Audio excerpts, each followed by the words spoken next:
যেমন আমি একজন এসইও এক্সপার্ট, আমি এসইও নিয়ে কাজ করি, তো আমি এসইও লিখে সার্চ করলাম। তো এসইও লিখে সার্চ করার পরে আপনারা দেখতে পারতেছেন যে নিচে বা এখানে অনেকগুলো কাজ এসেছে, যে কাজগুলো আমি দেখবো এবং দেখে আমি করবো কিনা তা চিন্তা করবো। তো আমি যদি আপনাদেরকে দুই একটা স্যাম্পল দেখাই তাহলে আপনারা আরো ক্লিয়ার হবেন। যেমন এখানে দেখতে পারতেছেন SEO expert to identify organic ranking plus content optimise.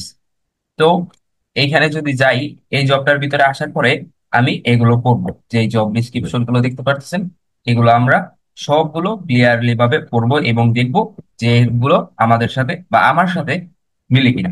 যদি আমার সাথে মিলে যায় তাহলে আমি এখানে অ্যাপ্লাই নাও বাটনে ক্লিক করে অ্যাপ্লাই করব।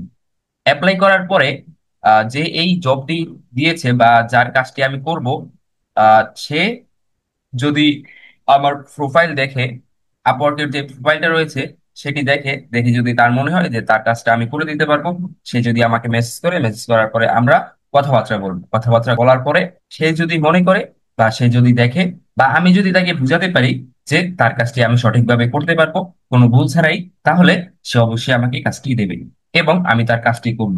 এবং আমি যদি তার কাজটি সঠিকভাবে করতে পারি তাহলে আপনারা এখানে দেখতেই পারতেছেন আওয়ারলি রেট হচ্ছে $50 থেকে $150, অর্থাৎ 50 থেকে $150 পর্যন্ত ঘন্টায় সে আমাকে দিবে যদি আমি তার কাজ করতে পারি। এবং সে সপ্তাহে 30 ঘন্টা চাচ্ছে আমি তার কাজ করি এবং প্রজেক্টটি কমপ্লিট করতে 1 মাসের মতো সময় লাগতে পারে। তো এটাই আসলে মূলত ফ্রিল্যান্সিং।